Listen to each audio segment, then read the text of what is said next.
con nuestra capacidad en ese territorio.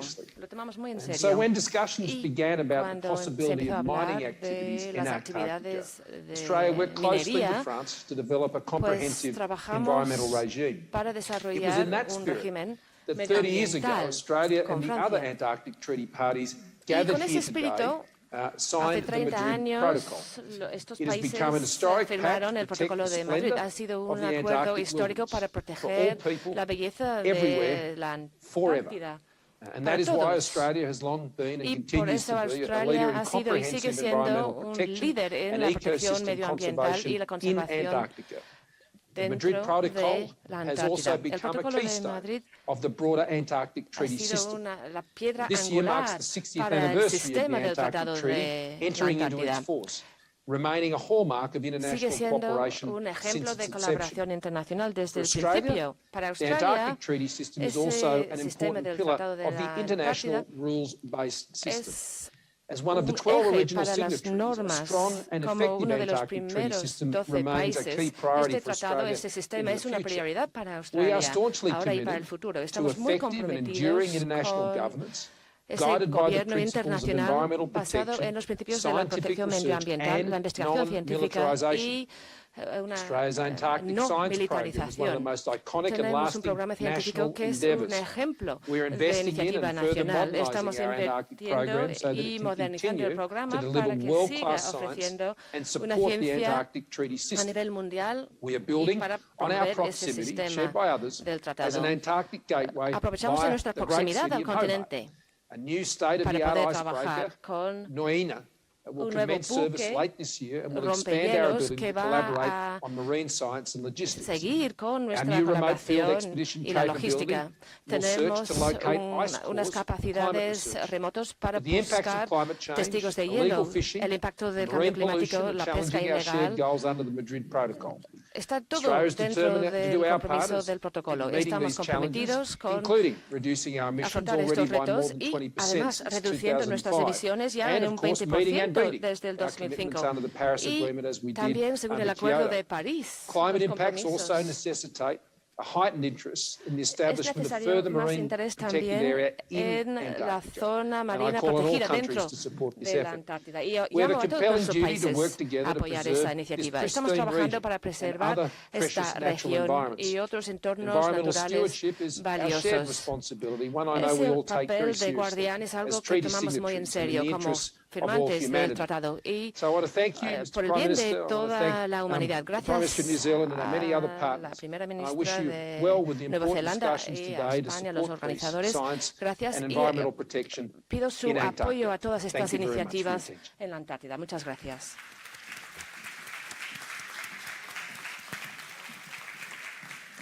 Thank you, Prime Minister. Thank you. Gracias.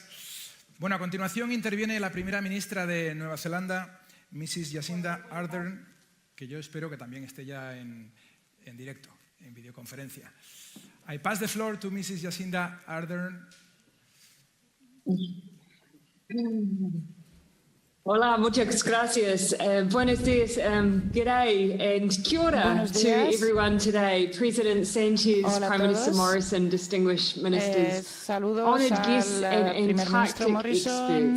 Tēnā koutou, tēnā koutou katoa. Thank you to the Government of Spain for organising and leading this important conference to celebrate the 30th anniversary of the Madrid Protocol. de la firma del Protocolo de Madrid. Tenemos muchas razones que celebrar. Hace 60 años el Tratado Antártico entró en vigor. Esta parte del planeta se decidió que se destinara exclusivamente a propósitos de paz y de ciencia. Un triunfo muy claro de conservación y de la diplomacia internacional. Las diferentes partes del Tratado Antártico reconocieron la importancia de esta región, establecieron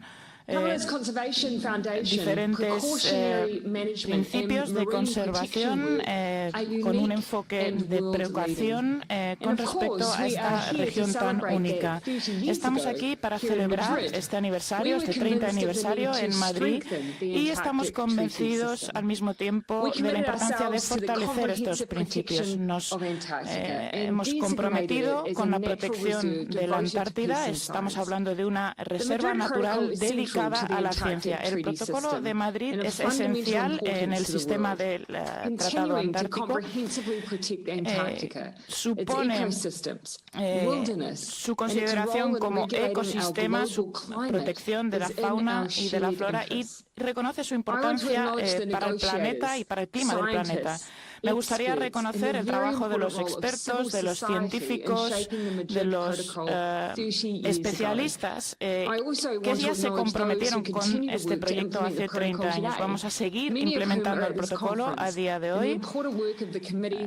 Reconocemos, por supuesto, el importante trabajo ya realizado. Tenemos que seguir este esfuerzo, tenemos que liderar en este campo utilizando todas las herramientas que tenemos a nuestra disposición para luchar contra la crisis climática y el hecho de que la biodiversidad esté en peligro. Necesitamos todos nuestros esfuerzos diplomáticos para promover y proteger el sistema del Tratado Antártico. Necesitamos un sistema fuerte para respaldar nuestras decisiones, y también tenemos que entender cuáles son las implicaciones de nuestras acciones en todo el planeta. Tenemos que apoyar el trabajo realizado en diferentes áreas de la Antártida, y tenemos que asegurarnos de que el aumento de la actividad humana en la Antártida no aumente la presión sobre esta reserva natural. Tenemos, como he dicho antes, muchas razones para celebrar este aniversario, para al mismo tiempo seguir esforzándonos para garantizar su protección, y me gustaría subrayar que cuentan con el compromiso sólido y firme por parte de Nueva Zelanda hacia el Tratado Antártico y el protocolo a este tratado. Estamos celebrando este 60 aniversario también, y esperamos que dure muchos años más. Si la tierra está bien, si el mar está bien, los pueblos prosperarán. Muchas gracias.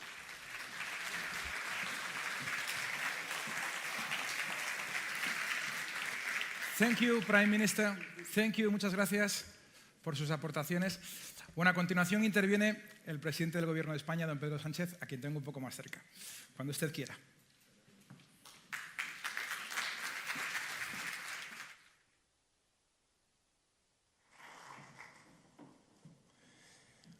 Buenos días. Muchísimas gracias en primer lugar al primer ministro Morrison y también a la primera ministra Jacinda Ardern, que nos han ayudado a celebrar este 30 aniversario del Protocolo de Madrid.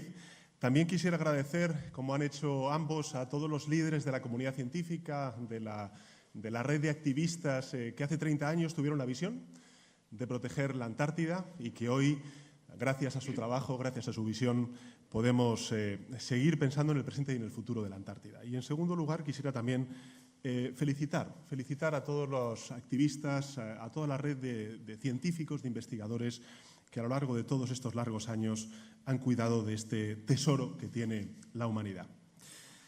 Vicepresidenta, ministra de Ciencia, ministra también de Defensa, amigos y amigas, hace 60 años, en plena Guerra Fría, diversos estados de la comunidad internacional fueron capaces de acordar, y lo hicieron para consensuar un régimen político y legal para la Antártida que garantizase el ejercicio pacífico de las actividades humanas sobre el continente.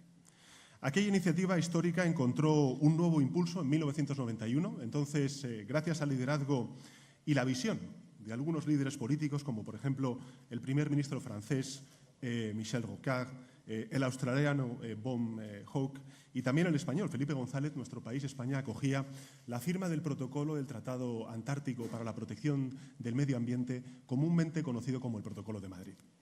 Eso supuso guiar a la comunidad antártica hacia un nuevo paradigma, más conservacionista, al incluir la prohibición por un tiempo indefinido de toda actividad relativa a recursos minerales que no estuvieran vinculados con la investigación científica. El protocolo ambiental consagró la Antártida para la paz y también para la ciencia.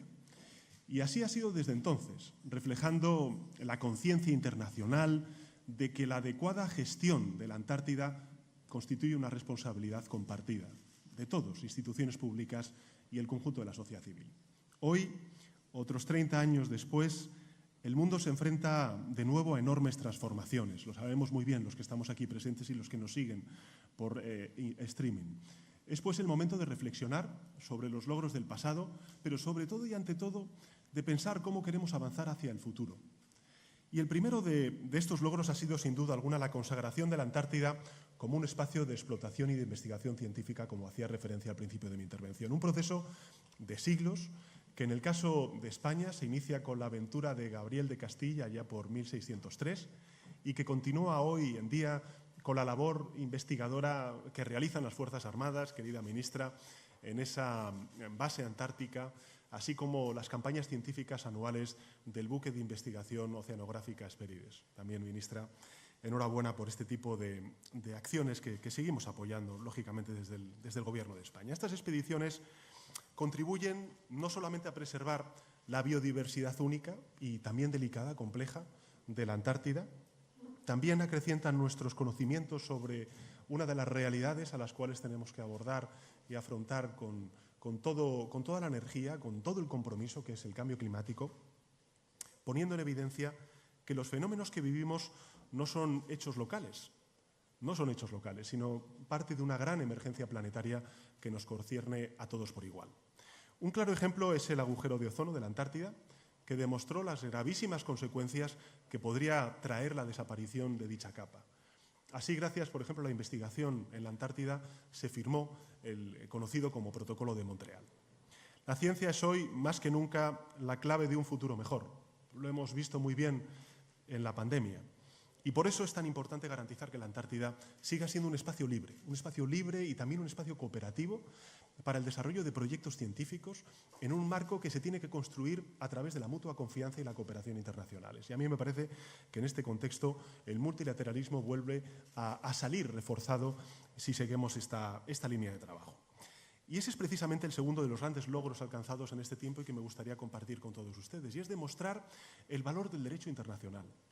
El valor que tiene el derecho internacional para gestionar bien los bienes comunes, tal y como recoge, por ejemplo, el Protocolo de Madrid. Debemos ser muy conscientes del enorme avance que supone basar la gobernanza antártica no en una autoridad central que establezca las normas, pero sí en una asamblea de miembros iguales. La reunión, en consecuencia consultiva del Tratado Antártico, donde se construyen los consensos que guían a las partes en su actividad, a mí me parece que es tiene una extraordinaria importancia. La consultiva del Tratado Antártico, donde se construyen los consensos que guían a las partes en su actividad, a mí me parece que es tiene una extraordinaria importancia. Este virtuoso sistema se enriqueció con la creación de un comité de protección ambiental, cuya presidenta hoy nos acompaña, que dirige todos los asuntos recogidos en los anexos del protocolo y además aprueba normas con fuerza de ley. Es decir, el sistema antártico constituye una forma efectiva de gestión compartida de todo un continente, representando una gran innovación y yo diría también que un ejemplo de inspiración para el conjunto de la comunidad internacional. Todo este sistema, este conjunto de normas y también de experiencias y todo el capital político y de convivencia acumulado a lo largo de estas décadas, a mí me parece que es algo muy importante que celebramos hoy aquí en Madrid. Y al mismo tiempo, llega el momento de afrontar los retos de la Antártida en los próximos años, que podemos resumir en dos graves amenazas. La primera de ellas es la pérdida de una biodiversidad extremadamente rica, diversa, que debemos, lógicamente, proteger, y, en segundo lugar, algo que tenemos todos en mente y es la emergencia climática.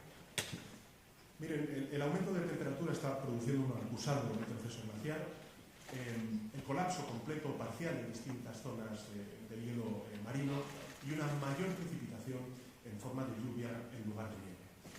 Y estos efectos, sumados a las presiones sobre la contaminación, la pesca ilegal, la adificación o las especies exóticas invasoras, lo que están haciendo es alterar dramáticamente los ecosistemas costeros y marinos.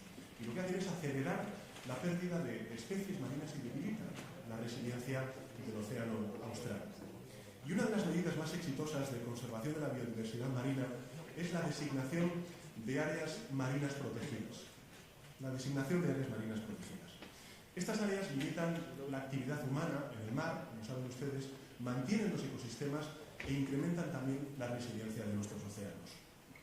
También juegan un papel importante en la conservación de las poblaciones de especies pesqueras. Y actualmente solo el 5% del océano Antártico está protegido. Por lo tanto, en nuestra opinión, establecer nuevas áreas marinas protegidas en sectores como, por ejemplo, la península antártica, el mar de Weddell y el este antártico es crucial para preservar la biodiversidad marina. Y en este sentido, el Gobierno de España, gracias al liderazgo de la vicepresidenta Teresa Rivera, está firmemente comprometido con sus socios europeos y con otros países del Tratado Antártico para que se pueda avanzar en la designación de áreas marinas protegidas en el marco de la Convención para la Conservación de los Recursos Marinos Vivos Antárticos, que se va a celebrar, por cierto, en su reunión anual este mismo mes de octubre. Creo que debemos seguir avanzando por ese camino, que debemos seguir confiando en el robusto marco jurídico del sistema del Tratado Antártico y en un instrumento fundamental como es el Protocolo de Madrid, que articule medidas de conservación necesarias para asegurar su supervivencia. La Antártida y el Ártico son las bóvedas del planeta bajo las que se integra el clima, los ecosistemas de la Tierra y, por tanto, lo que ocurra en estas regiones extremas influirá en las restantes, por muy alejadas que parezcan unas de otras. Hablamos, en definitiva, de una única casa que es la nuestra, que es el planeta Tierra. Y como recordé recientemente en mi intervención en la Asamblea General de Naciones Unidas, celebrada hace un poco más de 10 días, la emergencia climática y sus consecuencias es una gran crisis, es la gran crisis de nuestro tiempo. Y por eso tenemos que hacer una transición ecológica y energética, y debemos hacerla de la manera más justa posible, más inclusiva posible, que al mismo tiempo que preserva el planeta no excluya a nadie de las oportunidades que se pueden abrir como consecuencia de esta transición que estamos impulsando. Por eso, mi país, España, va a estar siempre en primera línea de todas aquellas iniciativas que, como esta, contribuyan a garantizar un futuro más sostenible, más resiliente para nuestras sociedades y también para el planeta. Así que es para mí un honor celebrar con todos ustedes este 30 aniversario. Espero que tengan buenas conclusiones de los debates que se vayan a abrir y, de nuevo, bienvenidos a Madrid y gracias por este compromiso.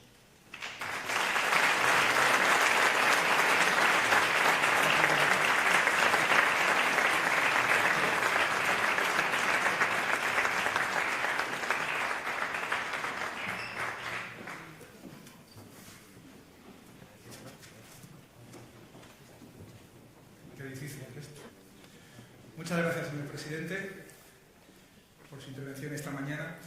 Bueno, el presidente me parece que se tiene que despedir, tiene otras obligaciones, pero en todo caso le agradecemos su presencia esta mañana en un día tan especial para todos.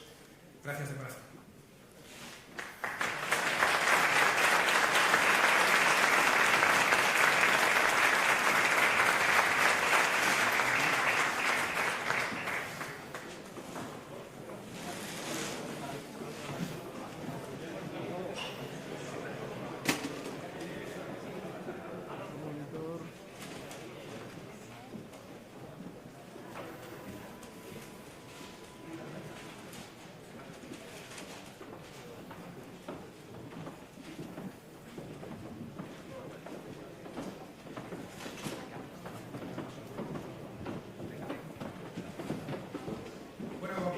Imaginarse la firma del Protocolo de Madrid hace ya 30 años, como estamos celebrando, supuso una noticia de dimensión internacional, supuso por supuesto una gran expectación, pero también este evento conmemorativo de los 30 años supone una gran expectación, y no solo en el ámbito político, científico, sino yo diría que en todos los ámbitos, en todos los escenarios de una sociedad moderna. Así que, si les parece, vamos a escuchar algunos de los mensajes de todas estas personalidades, de todos los campos, de todos los ámbitos, que reflejan sobre todo ánimo, esperanza y un futuro mejor para ese lugar sagrado que todos reconocemos como es el continente antártico. Si les parece, vamos a verlos y a escucharlos. 30 years ago, we had the foresight to act to protect the Antarctic from environmental harm. We must ensure that 30 years from now, we can say the same about the climate crisis. Our future is in our hands. Once huge ice sheets are collapsing into the sea, releasing millions of tons of trapped greenhouse gases into our atmosphere and leading to shrinking global stocks of krill, an essential food source for whales and seals. We must build international consensus to protect our Earth and its most fragile places, such as Antarctica. We must build on what was achieved 30 years ago in order to face up to the challenges that now lie ahead. After all, the health of our oceans remains the primary value of all species on Earth. Avec le protocole de Madrid, un grand pas a été fait pour la protection du continent antarctique, mais nous attendons davantage une protection de l'océan qui l'entoure, la nécessité de mettre des aires marines protégées autour du continent antarctique. La politique, c'est l'art de rendre possible ce qui est nécessaire. For the past 16 years, I've been swimming in the waters around Antarctica to shine a light about what is happening there and to urge the world to come together to protect this last great wilderness. Now, I care about Antarctica because Antarctica is our neighbour. Wherever you are in the world, you will be impacted by what happens down there. Protecting the Antarctica continent was a victory for the global commons, with benefits for the whole planet. Expanding its protection at sea would be a gift to humanity, as today we're beginning to understand that we depend on nature more than nature depends on us.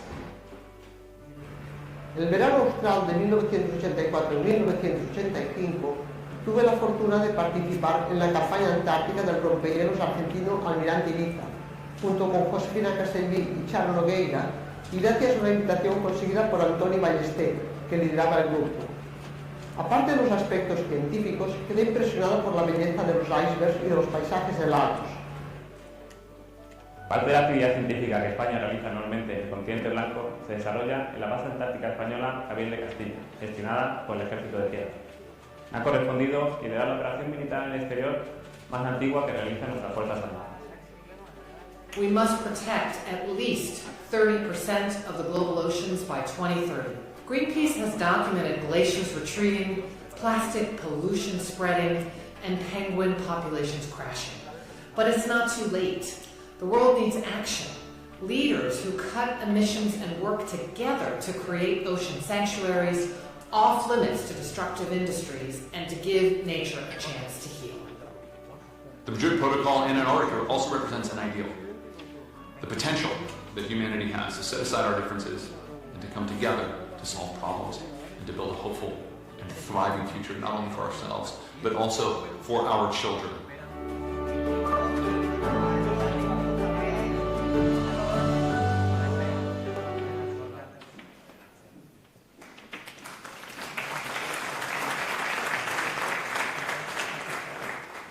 Tenemos uno más.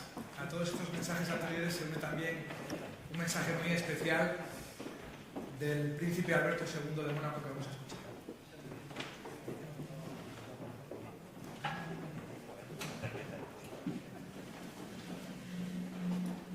Madam Minister, dear Teresa Rivera, ladies and gentlemen, dear friends, the Protocol on Environmental Protection to the Antarctic Treaty is of particular importance to all advocates for planet Earth. Thanks to this document adopted in Madrid 30 years ago, at the initiative of France and Australia, a new vision emerged, one we are celebrating today. A vision which at the time seemed revolutionary, but the wisdom of which we are now aware and whose pioneering nature we must commend. As we face increasingly serious and ever-growing environmental challenges, the Madrid Protocol can be hailed as a model due to its ability to anticipate issues and its aptitude to come up with solutions.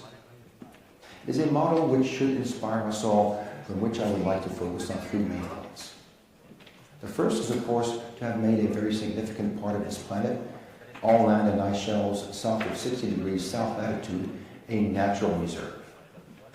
This classification enables us to complement the Washington Treaty, which addressed the protection of the natural environment only extremely vague.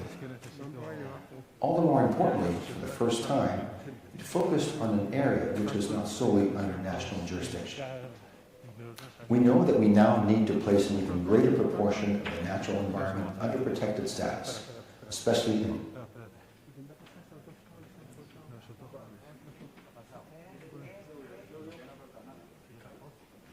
which led to the adoption of the Madrid Protocol. We did so a few years ago within Camelar, when we succeeded in making the Ross Sea the world's largest marine protected area. We should do so again today, in particular for 3 other priority areas in the region: the Antarctic Peninsula, the Weddell Sea, and East Antarctica. The second point from the Madrid Protocol I would like to focus on is an affirmation of the need for global environmental protection. Beyond any ad hoc measures disconnected from each other, which up to now have prevailed. This approach, which confirms the correlation between various environmental issues and requires a coherent response, should also inspire us at a time when alarm bells continue to sound. They concern biodiversity, climate, pollution, and the scarcity of natural resources. Yet they all have one simple cause: the predatory and destructive attitude of humanity. Protecting the environment, regardless of the issue we are dealing with, calls for the same responsibility, the same attitude, and same determination to regulate and redirect the human activities which must take precedence. Finally, the Madrid Protocol brought together, based on the same rationale, nature protection, peace, and science. This is an extremely strong philosophical affirmation, to see in science the primary tool to reconcile humankind with nature at the same time as bringing about reconciliation among human beings. However, it is also a political affirmation. Today, more than ever before, we need to show our support for scientists faced with the illusions of demagogues and public fear. We need to support, help, and fund scientific research. Our future and the future of our planet depends on this. For all these reasons, I'm delighted that we are celebrating the anniversary of this important document today. I'll be delighted to work with you on the necessary extensions, especially as far as its review in 20 years' time is concerned, something we need to anticipate starting right now. Thank you.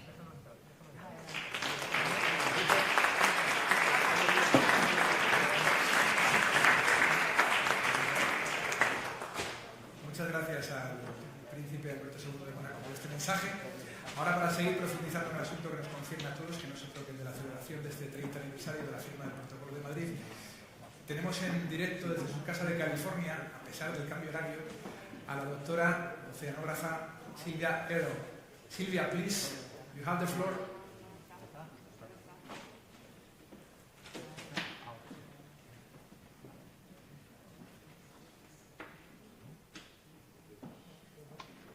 So, greetings. I am deeply honored to be asked to speak at the 30th anniversary of the Madrid Protocol and to be among global leaders with expertise in governance of policy, science, and we need all of those things as we deliberate about the future of our relationship with Earth's coldest, highest, driest, windiest, and wildest continent and the surrounding wild ocean. Bravo to those of you gathered in 1991 to commit to the comprehensive protection of the Antarctic environment and associated ecosystems, and bravo to all who have taken seriously the designation of Antarctica as a natural reserve dedicated to peace and science. As Chief Scientist of the National Oceanic and Atmospheric Administration, NOAA, in the United States in 1990, I had my first glimpse of the white continent and the wild ocean beyond the edge of the ice shelf. I got to meet penguins and krill, and it was a magical fish known as ice fish. A few years before that, I was among those thrilled to witness underwater images filmed by NASA scientists and by a film crew from TV New Zealand, who used remote camera systems that revealed an astonishing, diverse system of life that prospering in that cold, dark water, more than 600 meters under the ice shelf. Not just fish or krill, but jellyfish, sponges, sea stars, sea cucumbers, sea spiders, brachiopods, amphipods, all kinds of pods, a cornucopia of the broad divisions of diverse life comparable to what you might expect to find on a coral reef. More categories of animals than all terrestrial systems combined. Intrepid divers who first began exploring, I don't mean the penguins and the seals and whales, I mean human divers, who went under the ice for the first time in Antarctica in 1957, and especially in recent years. They've known about the extraordinary diversity and abundance of life that lives at least half the year in the dark. And now, thanks to BBC and the Blue Planet 2 series, people globally are able to see the amazing diversity of life 1,000 meters down, living in the dark all the time. They have made people aware that krill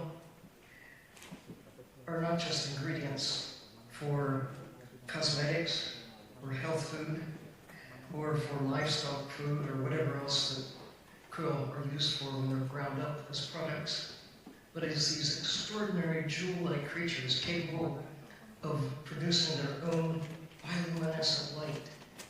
They illuminate the darkness with a flash, sparkling glow that is characteristic of many of the creatures in the deep sea. Now we know what was not possible to be known 30 years ago, or for that matter, any time in all preceding history. So, evidence has been building, especially in recent decades, that Earth operates as a tightly coupled biogeochemical system. It's a big word, but it's not too big for this gathering of brilliant people to really assimilate. Biogeochemical, miracle, unlike anything else in the universe.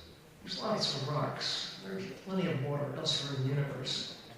As far as we know, there's nothing like this mostly blue planet with polar regions that really shape much of the way the world functions.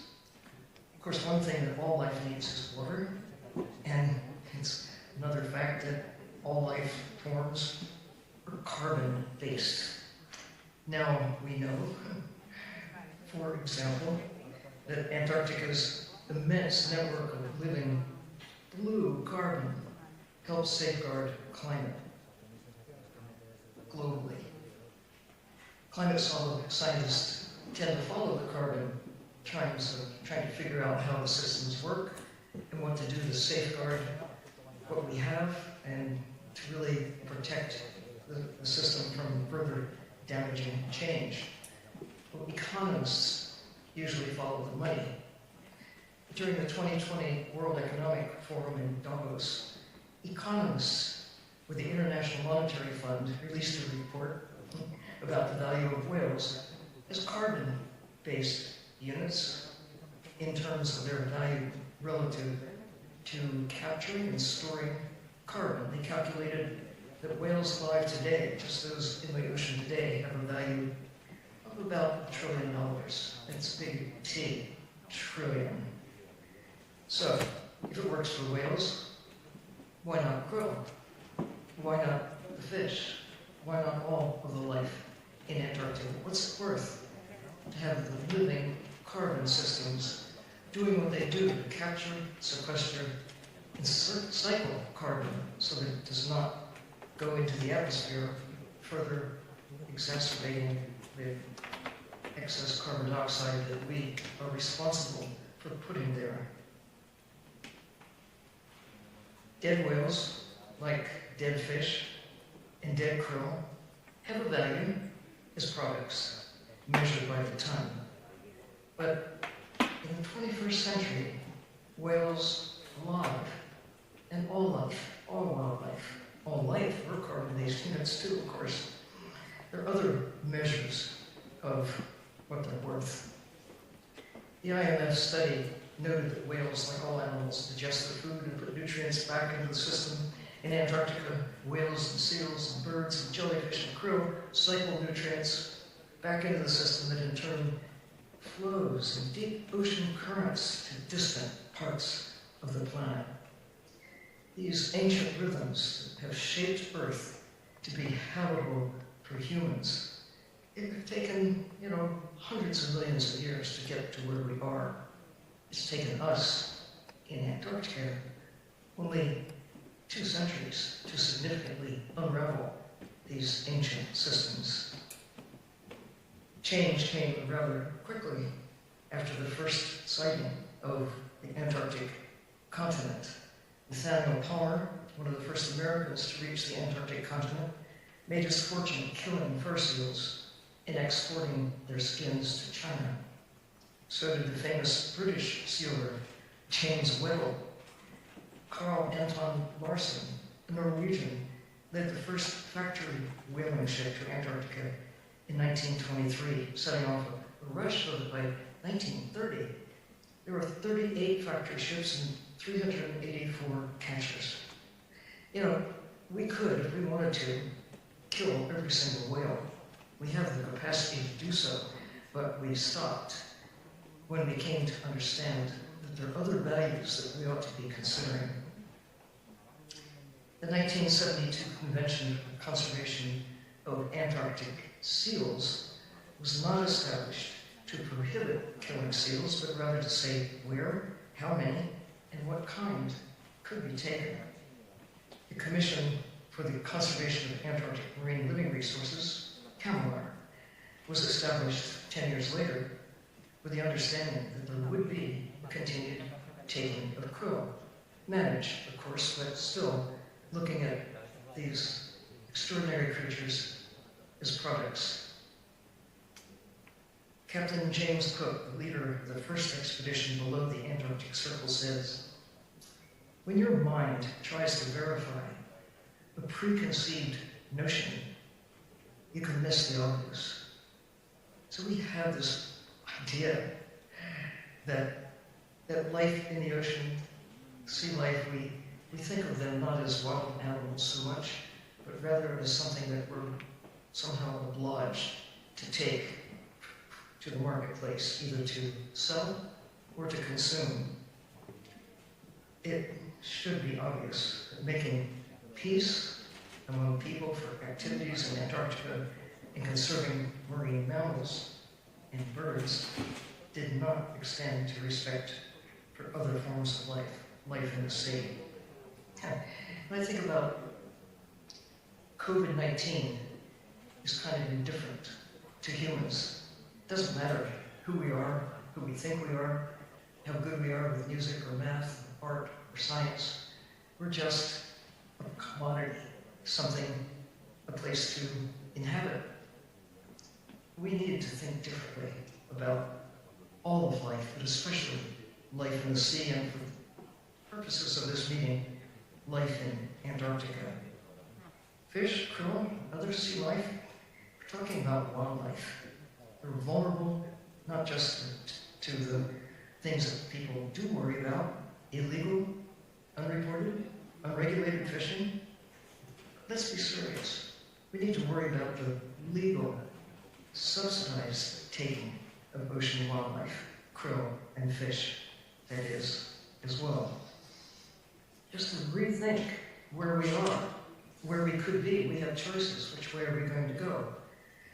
It's commendable that in 2016, CONMEMORATIVA exercised its authority with remarkable consensus to establish protection of marine life, wildlife, in Antarctica's Ross Sea. But more must be done to secure recovery and to achieve health of a system stressed by centuries of exploitation, coupled with planetary warming, ocean acidification, pollution, and other global pressures. Antarctica was once fully protected by its inaccessibility, but 200 years, a little blip in geological time, has successfully cut great swaths through the systems that have taken so long, hundreds of millions of years to assemble. It really is time to significantly look at the consequences of what we're doing to disrupt carbon capture, nutrient cycles and systems, the role of polar regions, Arctic and Antarctic both, and their global impact, especially climate, but on other factors as well. On this 30th anniversary of the Madrid Protocol, might we think about the consequences of what happens right now, not just 30 years from now, or even 10 years, but far into the future. This is a crossroads. This is a moment in time where what we do or what we fail to do really will have magnified consequences. Can we reach 30%, at least 30% of the land and sea, where nature is truly respected and protected because it keeps us alive? Big thought, just happens to be true. That we're embarking now on a decade of ocean science for sustainable development, a decade of ocean mapping, a decade of addressing our own vulnerability to viruses, and even more concerning, a decade where we're looking at climate consequences. Do we have a decade? The sooner that we take action, the sooner we will begin to go from planetary decline to planetary recovery and stability, and to secure that much talked about place for ourselves sustainably within the natural systems that really make our existence possible. So, we do have the power of choice. You, all of us on the planet in the 21st century, have the power of knowing what no one could know until right about now. 30 years from now, it'll be too late to make choices, to make decisions, to take action that is now within our grasp. I'm mindful of a comment I heard during my most recent visit to Antarctica. It was an observation, really, by the president of Chile, Sebastián Piñera. He observed that this is the first time in all of human history that we understand the magnitude of the danger we're in. And this is the last time that we have to actually do something about it. Well, this is at least the best time. If we wait much longer, we'll lose the chance to do what's possible today. And there's plenty of good news. We can see what happens when we stop killing whales. More whales are now around than there were 30 years ago, let alone 50 years ago. We must protect the natural systems, make Earth habitable, as if our lives depend on it. And we need to think, perhaps, about who we are as humans. It's a word from which the word humane is derived. It's more than just whether we can or cannot take a certain amount of wildlife out of the ocean. I mean, if you ask the whales how many of them could be taken, quote, sustainably. If you ask the ocean broadly, how much damage can impose on the great ocean systems that maintain Earth as a habitable planet? I don't know what the answer would be, but I do know that the precautionary principle that was established as one of the baseline rules, if you will, the guidance for the Madrid Protocol, is what we need now as never before. May those 30 years in the future look back at this occasion and say to all of you, bravo. Thank you.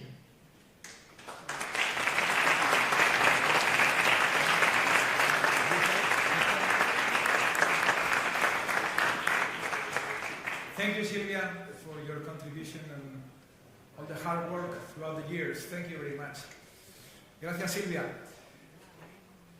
Bueno, es verdad que desde que se firmó el Protocolo de Madrid hemos andado un largo recorrido, hemos recorrido una larga senda, hemos hecho muchas cosas, pero es cierto que todavía nos queda mucho por hacer para mantener vivo e inflamado, ¿no?, por así decirlo, el espíritu primigenio de ese Protocolo de Madrid que firmamos hace 30 años. Vamos a continuar con un diálogo de alto nivel. A continuación participa la vicepresidenta tercera del Gobierno de España, ministra para la Transición Ecológica y el Reto Demográfico, doña Teresa Rivera, bienvenida. Y también lo hace John Kerry, enviado especial del presidente de los Estados Unidos, Joe Biden, para el clima. Teníamos un tercer interviniente, pero no ha podido venir por un pequeño percance, vamos a decirlo así. El comisario europeo de Medio Ambiente, Océanos y Pesca, Virginijus Sinkevicius, al que deseamos, por supuesto, que esté bien. Bueno, en todo caso, excusamos su ausencia. Teresa, usted quiera.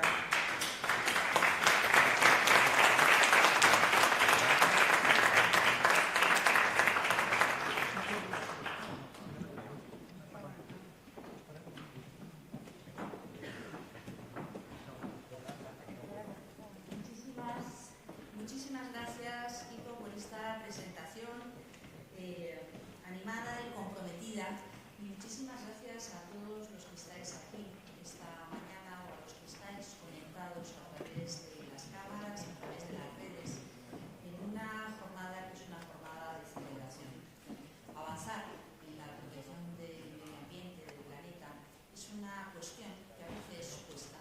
La inercia nos lleva a ir explorando, aprovechando los recursos y pararnos a pensar necesariamente a tiempo qué es lo que estamos haciendo y qué consecuencias tiene. Y el hecho de que a lo largo de la historia haya habido momentos de lucidez, consenso, compromiso que nos hayan permitido poner pie en pared, expresión castellana, que no sé si se entiende bien la traducción, pero esperar y reaccionar frente a las consecuencias que se pueden adivinar, frenando aquello que sabemos que genera daño, es enormemente importante. Han sido años en los que hemos disfrutado de algunos avances sustanciales en esa experiencia maravillosa, única, de protección de un espacio remoto, complejo, hostil, como era la Antártida. Y ha sido en gran medida al esfuerzo de muchos, de muchas sensibilidades diferentes. Decía el presidente de Gobierno, y lo decía también la primera ministra Jacinda Ardern o el primer ministro de Australia, lo relevante que ha sido la tarea de investigadores que han podido caracterizar, entender, impulsar el reconocimiento de un espacio único como un emblema de paz, cooperación y ciencia.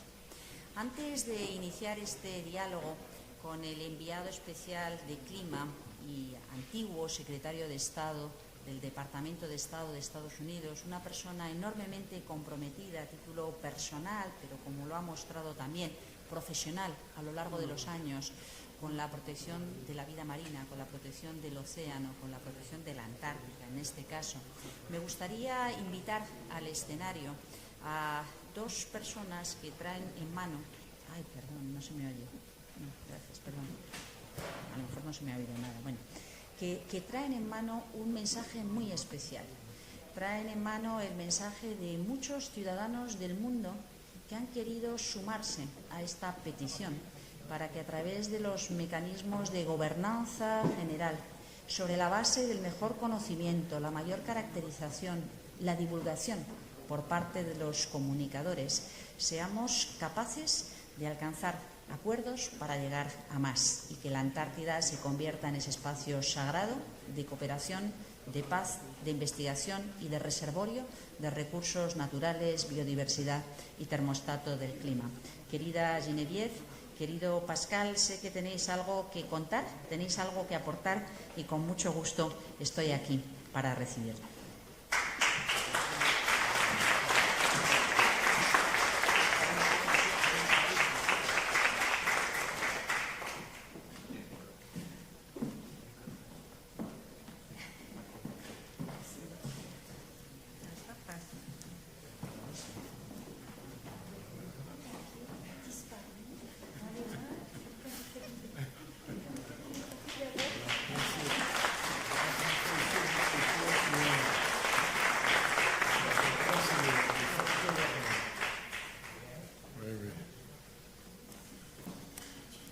Super, merci à toi.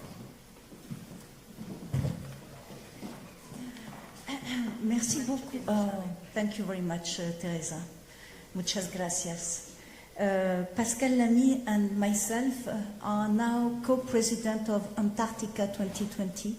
It's a coalition of persons from all around the world who are engaged in the protection of Antarctica. You have listened to Sylvia Earle. She's one of them. She's a very impressive person. You have seen it today. There is also Louis Pugh. You have seen him today, swimming in very extreme conditions. And it was also, well, in a certain way, founded by José María Figueres, who has been the president of Costa Rica and who is now running for being again president of Costa Rica. I am forgetting a lot of extraordinary people engaged in that. But there are also a lot of citizens from around the world. And what we have handed over to Teresa this morning already is a wonderful picture of penguins, but indicating that 1.5 million people, simple citizens from around the world, are asking for protection of vast marine areas around Antarctica. And I must say that in this battle, many member states of the European Union are very engaged, including Spain. And I must say, Teresa, I am very grateful for what you are doing, what you have done, and for this wonderful conference that hopefully will make people around the world more aware of what is at stake. A few figures. 90% of the ice of the Earth is in Antarctica. 70% of fresh water from the world is Antarctica. And 20% of carbon dioxide is absorbed by the waters around Antarctica, what Sylvia has called blue carbon. So we need to protect it. The EU and its member states are very engaged in that, very committed. But we need to convince still 2 states, member of CAMLAR, Russia and China. They have to understand that it is much less important to continue fishing in these waters than to protect them for our common future. And I think it is the message that we are bringing to them today. Thank you. Thank you very much.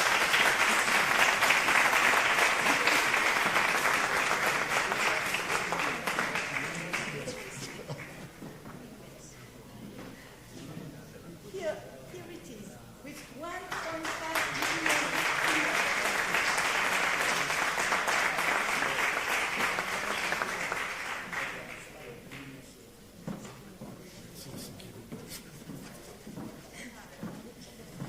Muchísimas gracias, Pascal, Geneviève. Yo soy optimista con respecto a esta intención, esta voluntad de proteger, de ampliar ese espacio marino protegido.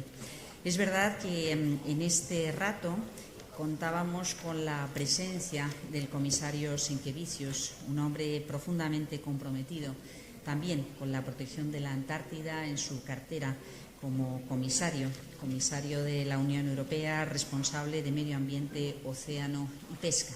Y, sin embargo, ha tenido la inmensa mala suerte de ayer por la noche tener un pequeño percance, un pequeño accidente que le ha lesionado, le ha roto la pierna. Así que, como bien decía nuestro querido amigo Rémy Parmentier, quizá haciendo uso de esa broma en inglés puede ser un indicio de buena suerte para la Antártida, a pesar de que él sienta enormemente no poder estar aquí.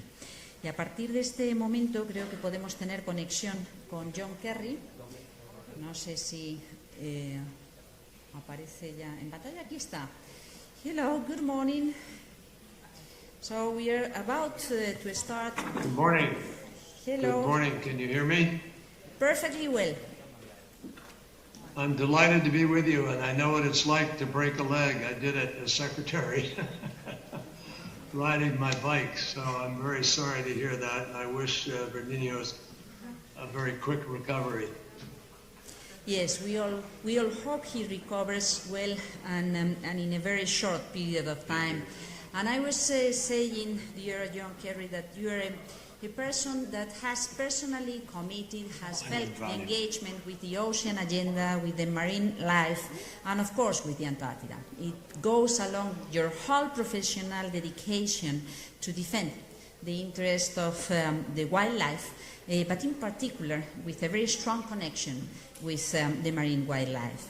And people often wonder or even question whether environmental action works, to what extent environmental policy makes a difference, and to what extent we can effectively protect the environment through the international agreements. And you've been one of the most experienced persons in the world dealing with these issues.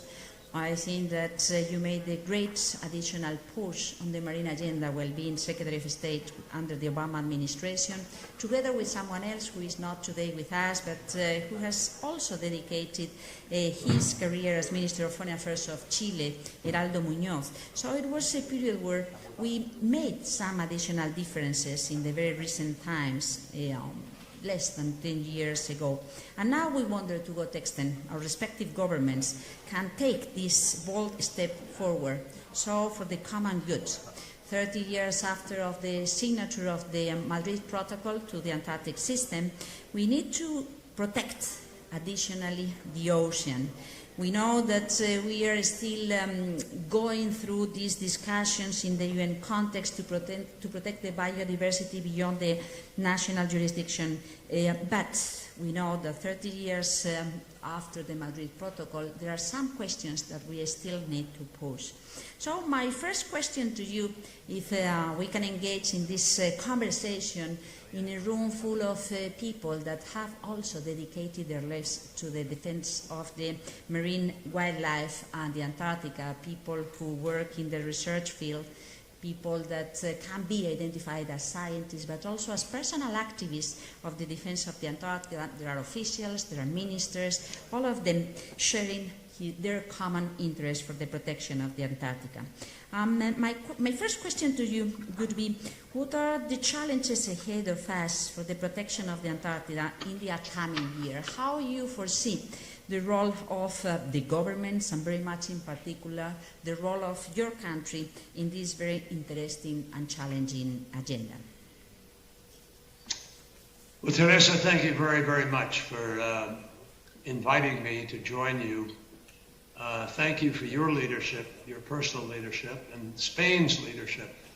I'm very proud to join you for the celebration of the 30th anniversary of the Madrid Protocol, and thank you to Madrid and thank you to Spain for continued leadership. I was just most recently in Madrid for the last COP, and very much look forward to working with you as we all go to Glasgow shortly.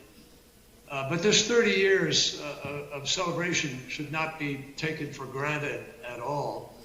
And I think that's why you're having this event, is so that we absolutely don't take it for granted. There is no doubt that the protocol has been a success. And all countries need to take note of that. The Antarctic is this unique part of the world where we have provided this extraordinary ecosystem protection. One of the few places in the world that has received as much focus as it has, and it has been a model for 30 years of international scientific cooperation and ultimately even political cooperation, because I led the fight, I remember, to get the Ross Sea issue resolved with Russia.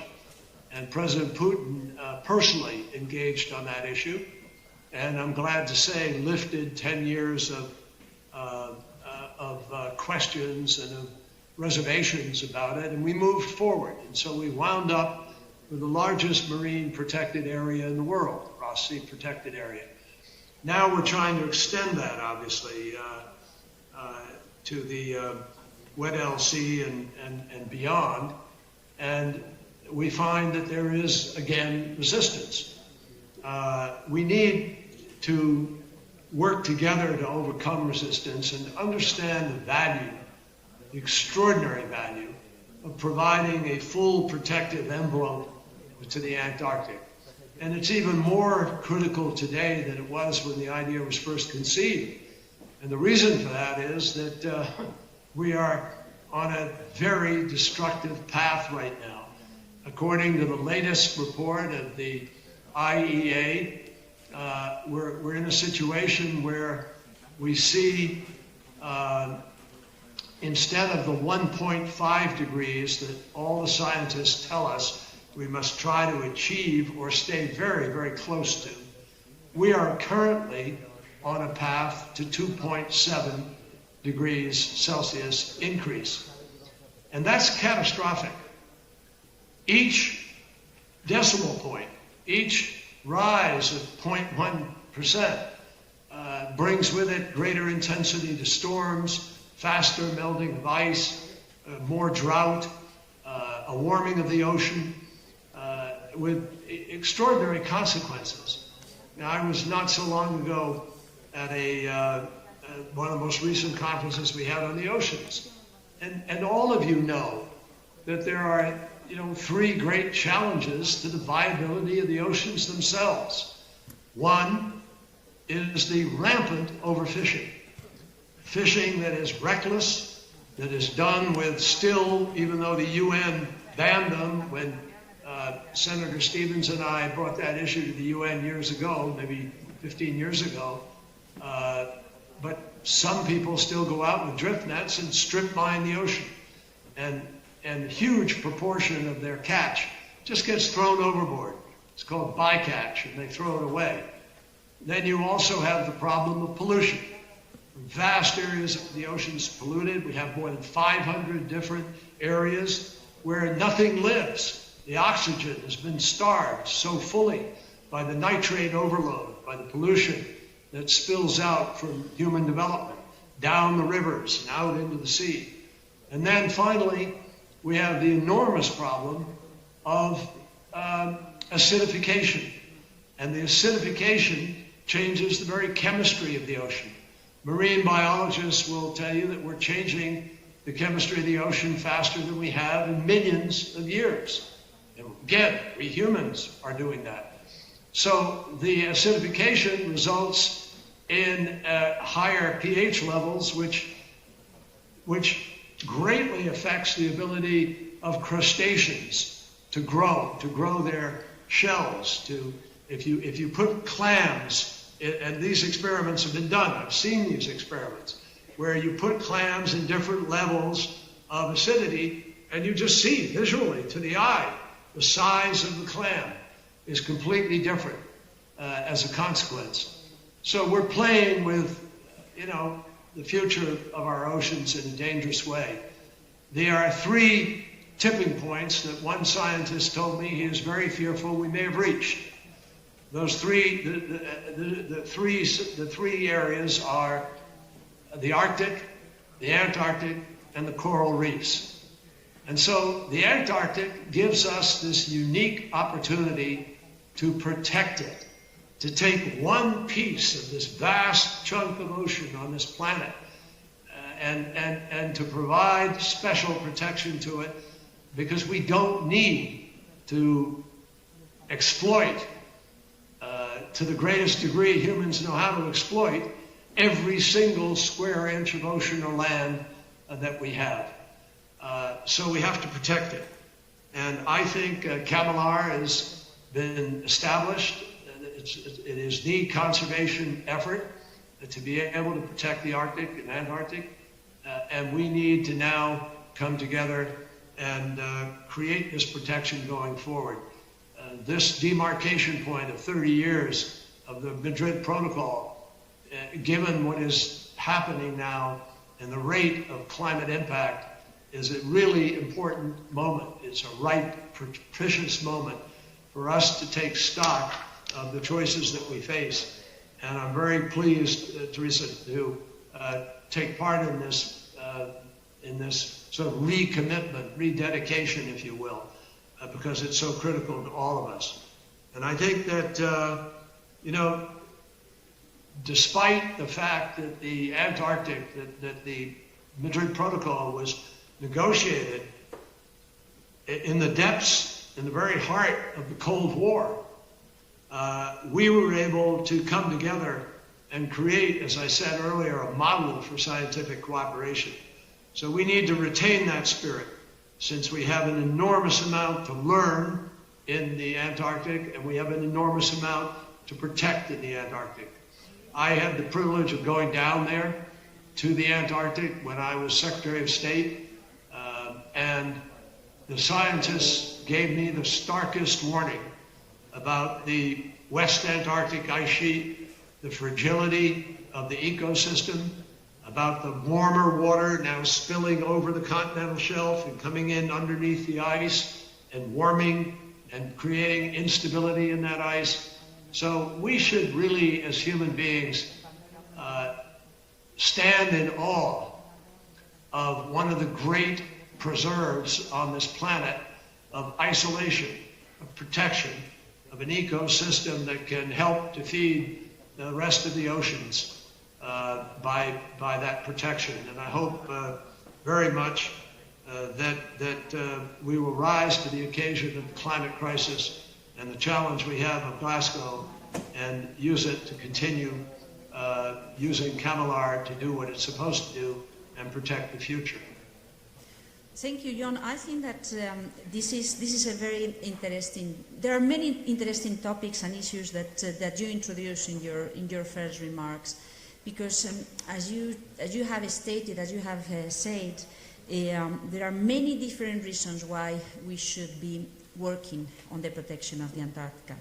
Today, to celebrate this protocol, we have organized 3 roundtables, mixed roundtables, with ministers, researchers, and different activists that do have an experience and that do understand what it means, the Antarctic.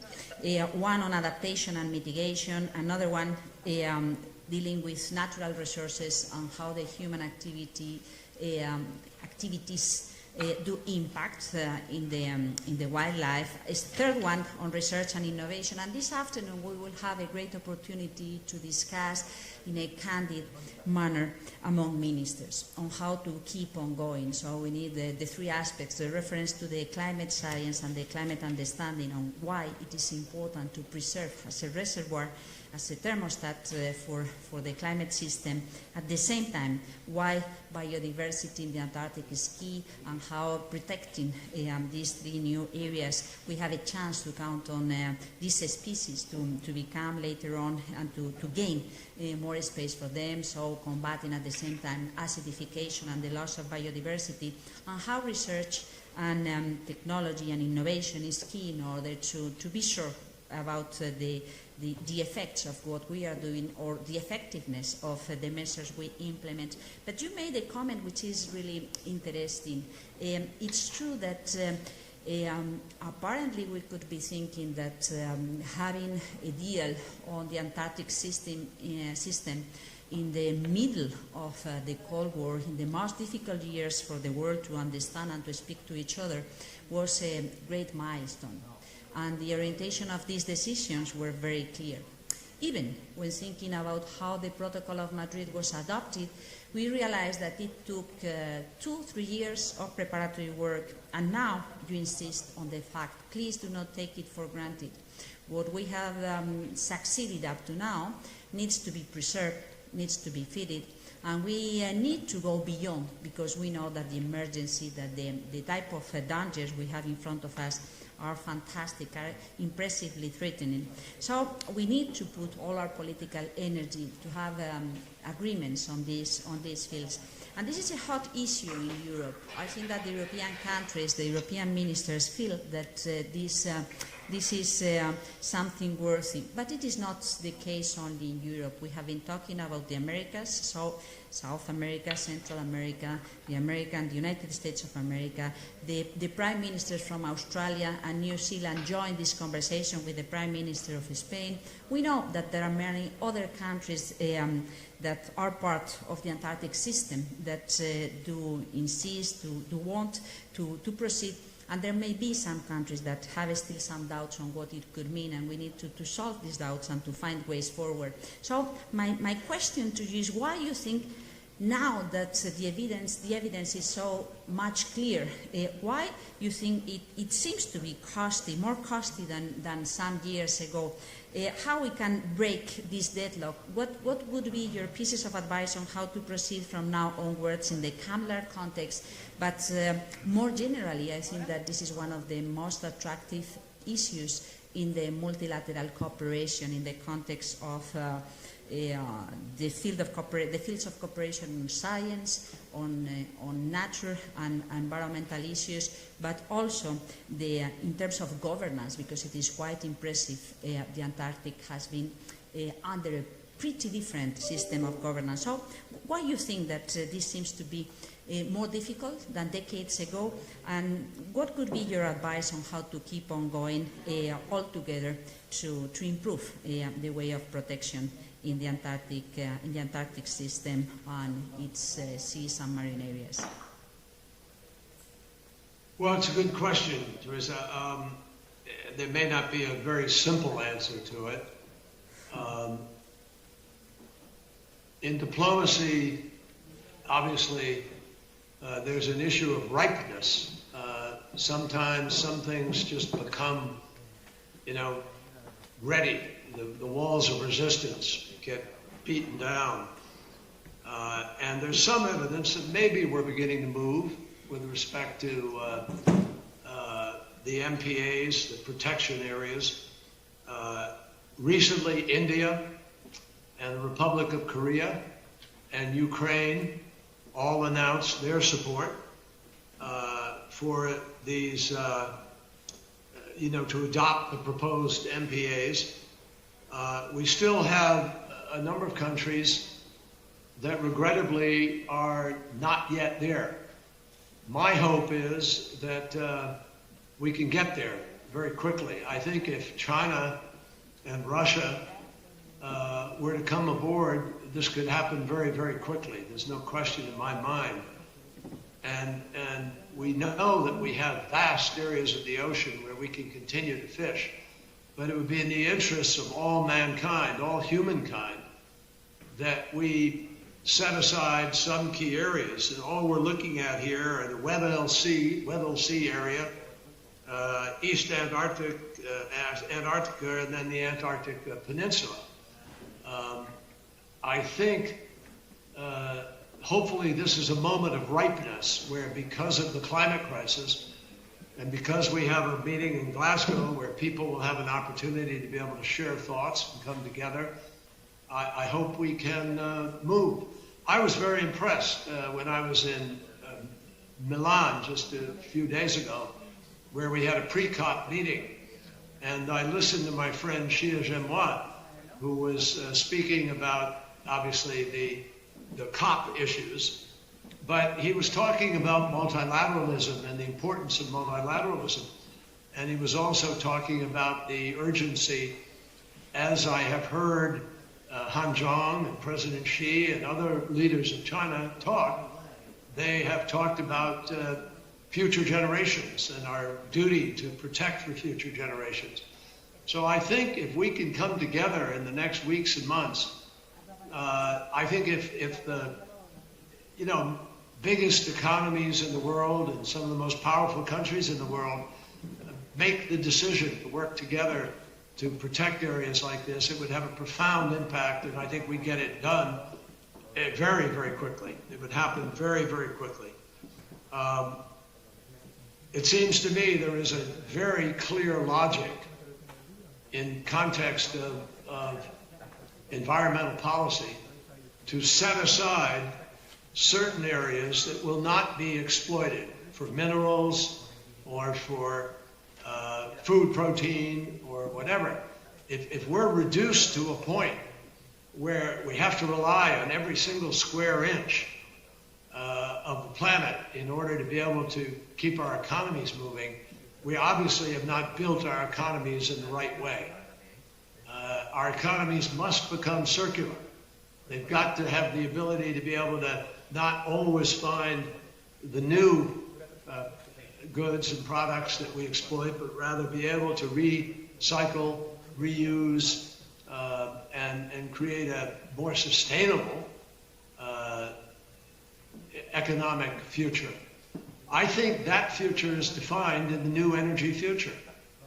I think the world is going to benefit from moving rapidly towards this new energy future because we will have better health, because we won't be burning coal, which is what creates the acidification. Where does the acidity come from, the increase? It comes from coal dust and coal particulates that fall in the rain. Where does the greater intensity of our storms come from? It comes from the increased moisture rising from the ocean and going around the planet and dropping in massive rainstorms, which we didn't used to experience. And the flooding is wiping out human beings and food products and farms and homes and so forth. If we want to live in that cycle of damage, all we have to do is continue to do what we're doing. But if we want to tame the forces of our own indiscretion, then we have to make these wise decisions to move forward. And the best, fastest, most effective way to make those decisions is for the largest economies in the world, China, the United States, Russia, India, on down, all of the EU, and Indonesia, South Africa, Australia, Brazil, Mexico, and Saudi Arabia, and South Korea, Japan, and you name it. Those countries are the equivalent, they create 80% of all the emissions on the planet. So the best thing that could happen is for the biggest economies in the world to say, we are going to preserve these certain key areas. And I guarantee you, the rest of the world would jump up and down and celebrate and join us in that effort. So I think this is a very wise moment, Teresa, for you to be, for Spain to be focused on the Madrid Protocol. A lot of people, because it was 30 years ago, don't even know it exists. A lot of people don't know what it does and how effective it has been. And a lot of people don't know what is on the table now for decisions. I remember how exciting it was when we finally got word from President Putin in Russia that they were going to help us go forward with the Ross Sea. Think of what it could mean now to the world to put these three preserves on the ledger.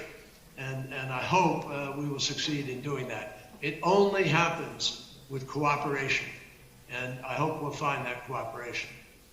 I think that it is very inspiring to hear from you all these messages, and at the same time, it shows to what extent the world is very small, and the different pieces of the puzzle that need to be refit are a lot, quite numerous.